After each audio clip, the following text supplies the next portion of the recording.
Welcome back to Nerds R Us, a show where anyone can be a kid. I'm joined by my co-host, Mr. Ike Siemens. What up, guys? Fortunately, we're down a man today, but we're going to bring you an episode anyway because we're just that good of people. Skills. If you leave your wallet somewhere, we'll take it, though. Yeah, I mean, well, I'll probably give your wallet back, but I mean... I'll take the money out of $20, if you got anything more than $20 in there, $20 is just a convenience fee. If you got some type of sub card that's one stamp away from a free sub, it's probably not going to be in your wallet once I get it. Yeah, or like a Jamba Juice. Yeah, no, fuck you, dude. I'm sorry, but, you know, that is what it is. It's tax. It's tax, man. Speaking of stealing, today we're talking about the stealing of blood because we are talking about vampires. We're talking anything from classic Nosferatu to Coach Feratu and anything in between. Like, you like vampires. When it comes to like monsters, are vampires like your number one, or are they like down the list? I'd say they're down the list. For a while there, they were definitely in my top, like probably 5. Did teen books ruin it for you? I think so, man. I think modern renditions of vampires and vampirical situations sucked enough life out of the vampire world for me that it was just like, yeah, fuck that shit. Because like growing up, I mean, fuck, dude, we had Blade, we had Van Helsing, we had dope ass shit. I forgot like about that. Van Helsing. Yeah, such a B-list movie that I actually really like. Dude, and well, the thing with Van Helsing is there's a huge monster variant covered in the Van movie. Helsing. Yeah, there's the werewolf. You know, there's Yeah. Dr. Jekyll and Dr. Jekyll and Mr. Hyde. Dr. Jekyll and Mr. Hyde. They got werewolves, vampires. They got everything in that movie. Was Blade your first experience with vampires? Because that's like kind of what I remember being my first experience with vampires. I would say Blade is probably one of my first experiences. If not Blade, probably Interview with a Vampire. Interview with a Vampire is classic, dude. I don't read a lot of vampire books, but I freaking sped read that book in like 2 days. I remember reading that after I watched the movie because I was like, this movie was fucking tits, and then I found out it was based off a movie, and I was like, okay, yeah, no, definitely going back and checking that shit out. But I mean, like, you had Interview with a Vampire. I think that was probably my first real good impression of vampires. Underworld. That was also a classic. That one was so good because they really they fucking were fighting each other. You know, and they what's were like really good about the Underworld series is Kate Beckinsale is hot as fuck. Yeah, that's what was good about that series. Like, nothing. Do you like it when vampires are like extremely good looking, or do you like it when they have more like bat looking faces, kind of like they do it in Buffy where their face like changes from a regular face and then it changes to like a bat kind of monster face? I really don't have preference as long as it's a good, like, as long as there's good action sequence or like storyline behind it. If they can run it into the story for the, you know, more bat demonic face looking shit going on, if that's part of the story and they play that out well, sure, that's dope. But for the most part, I mean, pretty standard faces is what I'm used to. Standard faces. Do you like it better when their fangs are kind of always there, or when they kind of like eject out of their mouth and then like retract back in? I would say personal preference on that is when they're at least kind of always there, to where they're like a little bit sharper than they should be, to where people are like, I wonder.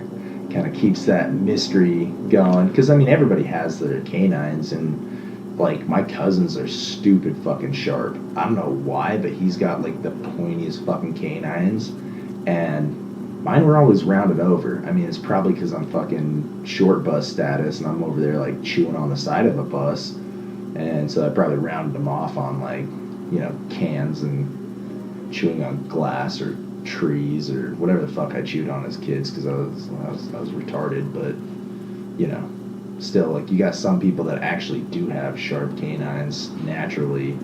Yeah, well, I think the problem with the ones that like come out and then they retract back in is like more recently they've been turned into more of like a sexy thing than like a rip your throat out thing. Yeah. Like most of the time in like shows like True Blood or like Twilight or any of those type of like vampire romance movies and novels and all that jazz, anytime those teeth come out, you're like, someone's about to get fucked. Like, people are about to get laid, Yeah. and there might be some biting involved. Yeah. It's never like, and then dead. It's always like, let's make out. Let's do some fucking dirty. Dude, and that was weird with True Blood. I remember watching like the first few episodes of the first season, and I was like, fuck yeah, this is I watched the dope first as season. I shit. thought it was pretty good, but then after that, I was kind of like, oh, it's kind of just What like the this is fuck? like Skinamax, Yeah. but HBO just kind of was like, hey, epic violent shit, and we're all like, yes, and then they're like, but mostly we're just gonna make softcore porn, and I was like, I mean, I like tits as much as the next person, but I mean, I like freaky shit too, but like, I just didn't really do it for me. I was like, yeah. at least mix it up with some story. Have a pizza delivery guy show up or some shit if you're gonna show up through fucking porn for no reason. Oh shit. No vampirical pussies and stuff though. That shit freaks me out. So what do you think is like, because like over the years a lot of vampires have had a lot of different weaknesses. Like the standards are usually like sunlight and staking, but then some will have stuff with like garlic or occasional crucifixes and stuff, or it just depends on the movie or the franchise. What do you think is like the lamest weakness? Is it garlic? That's like the fucking lamest one. I mean, the thing is like garlic purifies the blood, and vampirical like situations like bugs, so mosquitoes and shit, they don't like garlic. So like if like living in Maine for long enough, there's enough fucking blood sucking bugs that you do learn that more garlic in your system does keep them away typically. Now you don't smell so pretty necessarily. I stink anyways, so I don't give a fuck. I'm like, dude, if I don't fucking, even if I don't work out, I'm like 6 hours into the day post shower and I'm like, I guess I should put more deodorant on, just double, triple up in a day so I can get through the normal day without stinking too bad.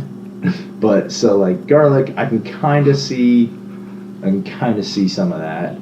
Now I like it when garlic's more of an allergy. They just don't like it versus it's gonna kill them. Because garlic killing a vampire, I don't really see that as practical. Like they're this immortal being, and it's like, oh, this fucking vegetable is going to fuck your world up, or this herb. I don't even. I was a chef. I think for it's a 3 vegetable. years. I have no fucking clue. Yeah, dude, I was a chef for 3 years. I have no fucking clue. What do you think about crucifixes? Do you think like it's cool when somebody wears like a crucifix and it like affects them? Like in most things I've seen, it usually like if they touch it, it burns their skin, or if they get close to it, they like move back, and they can't like go on holy ground or something like that. Usually like the same situation, kind of like the religious tone of. Yeah, and as a person that grew up with religious backgrounds, I don't know, I as a person who's faded away from religion, I guess, religious beliefs and religion, I've kind of grown to not like that so much. I'm like, that's... There was a scene in an interview with a vampire where Christian Slater was interviewing Brad Pitt, and they were like, he was asking him about all his weakness, and he's like, garlic, and he's like, no, I just don't really like the smell. And then he's like, what about crucifix? He's like, I think they're really pretty. I like to look at them like all the time. He's like, pretty much like sunlight and staking, that's it. Like, those are your only chances here. And I was like, yes, like, way to not make him like a puss. Yeah, well, and that's kind of my thing, is like, even with the crucifixes and stuff, if that's like their main weakness, sure. Or like a special crucifix that was like, Dipped in holy water or blessed or something. like if I think if they tied into the story better. So like if a crucifix was worn by the guy that sealed away the original vampire, and that's the crucifix it's based after, or it's made out of the same material, or it's made out of a weapon is made out of the cross that the guy wore or chick wore or whatever. Do you remember the vampire movie Priest that came out? I never watched it. It was alright. It wasn't great by any means, but I just remember like all the weapons that the guy used against vampires were like cross-shaped, but they didn't like, the cross didn't have any effect or whatever. He would just like pull out a crucifix and then like knives would come out of all four ends, and he would like throw it as a ninja star, or like I think he pulled his like priest collar off and it was a weapon or something, and I was like, oh, so you're just like using that as a weapon, but it actually has like no like general significance to like the ability to kill vampires. It's just conveniently hidden in your robes or whatever. Yeah, I could see that. Like, that wouldn't bug me so much necessarily because, like, oh, okay. It bugged me a little bit because it was just super cheesy. Really? I was like, so what you're saying is any knife can work, but you spent money to specifically make a ninja star type weapon out of a fucking crucifix. You could have just bought a ninja star. You would have been solid. You would have been. Well, and I can see it with that because it's like, oh, if they have like if they're trying to hide in plain sight type situation, to where they're walking down the main streets and they're just like trying to be inconspicuous or whatever. Because if crosses themselves don't have a negative effect on vampires, they can be like, oh, I was doing church work over at this place late at night, and now I'm just walking home, but low-key I'm following this vampire that I'm gonna fuck his shit up. I could see that if that's played out how the story should be. That wasn't how the story was in the movie at all. Yeah. That was not the story. Like if that's not the story, I mean, if that's not how they're playing it out, yeah, it's just stupid. Like, excess, like just being extra as fuck. So it's like, fuck that shit. But so, what do you think, in your opinion? What's your opinion on the trend about how anytime a vampire movie comes out nowadays, the main character vampire is always like, no, like, I don't drink human blood. Like, I only drink animal blood. Like, I want to be a human and all this stuff. Do you think, like, every time I see a movie like that, I'm like, man, I just want to see a movie where he's like, vampires for days, like, I don't give a fuck, and just murders.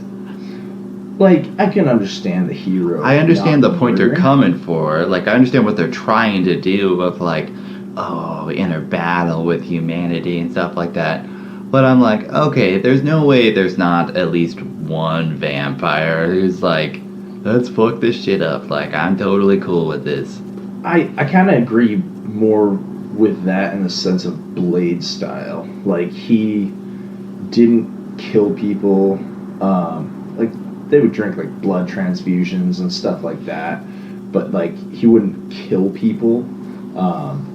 He would, they, like, in Blade Trinity, they had, like, the serum to, like, suppress it and stuff. Yeah, but when he drank human blood, he became a fucking beast. And that was cool as shit. It was like, oh, somebody sacrificed themselves to let me drink their blood, or somebody sacrificed most of their blood to let me drink it, to where I could become powerful enough to fuck some shit up. Like, that's cool as fuck.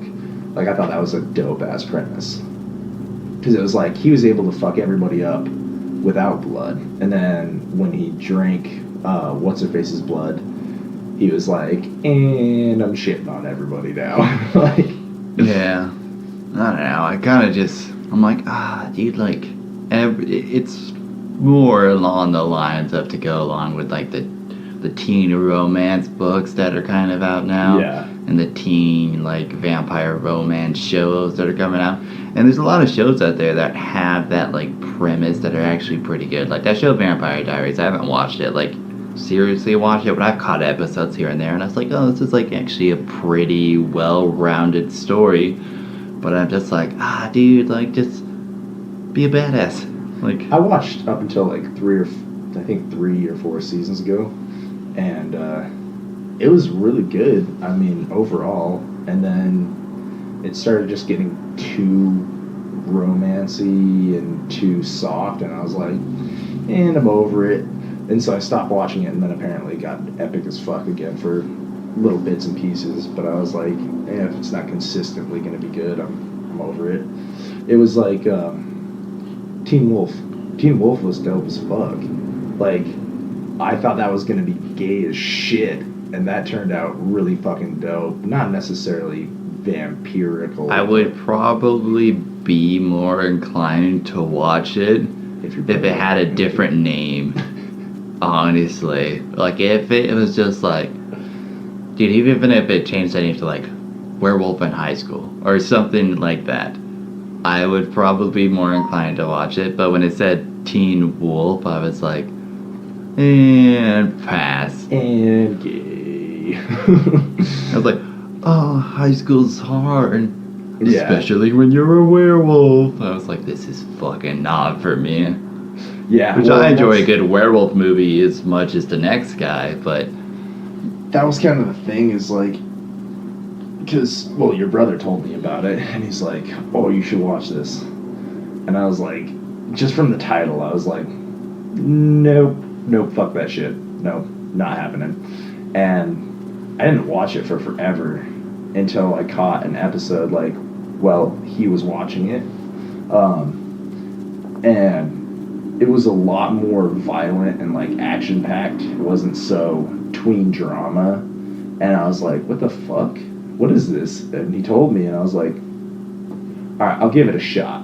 And immediately, like, I mean, they have to have, like, some school drama, like, little shit with, like, oh, teachers are bad guys and stupid stuff like that, or other, like, kids are bad guys, and they find them and try to bring them over to the good side or kill them or whatever they need to do. But with that, it was like, no, mostly we're going to kill people.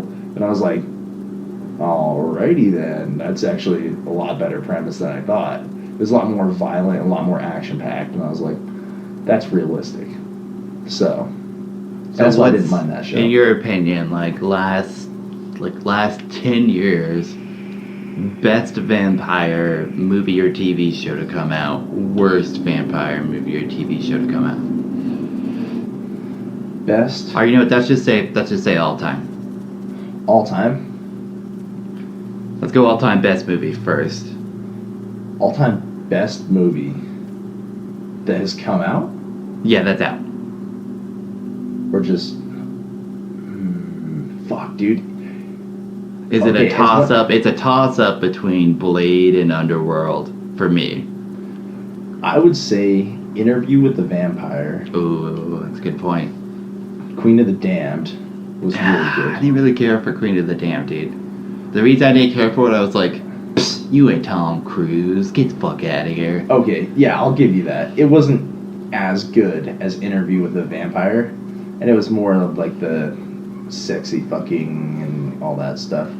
But I mean, it was still a good movie for what it was, comparatively especially. But for me, I would say Interview with a Vampire is probably still my favorite, even as much as I love Kate Beckinsale. God, she is gorgeous. Like, I would get fucking Geneva Conventioned out of the whole UN to do anything with her. Like, just to fucking go on a date with her, I would get kicked out of most countries. I'd be okay with this. I would be an Ethiopian child to go on one date with her. That'd be neat. I'd be super about that. But still, movie-wise, I'll have to give it with Interview with the Vampire. Interview with the Vampire? I mean, it is a classic, and it, really did a good job. It did a good job of, making, oh, these vampires are, classy, and they're, have feelings. but they'll also fucking kill you in like 5 seconds. Especially Lestat, Tom Cruise. I was like, oh, this motherfucker is like bad. He don't give a fuck. Like, he'll kill you in like 5 seconds. Yeah, he sent it, and that's what I loved about it. It was like, yeah, but I'm hungry, so you're gonna be my food. Alright guys, well I think it's time we called it in for this episode of vampires and Nerds R Us and all that jazz. Feel free to check us out at our website at nerdsrs.com. That's NRDSRUS.com. We're also on Facebook, same name. If you want to support us, feel free to throw $1 to us on the Patreon. You can find us under the same name and we'll give you a shout out if you do. Really appreciate it. Also, find us on our YouTube channel and check us out anytime there as well. And in the meantime, stay nerdy, stay classy, and thanks for listening.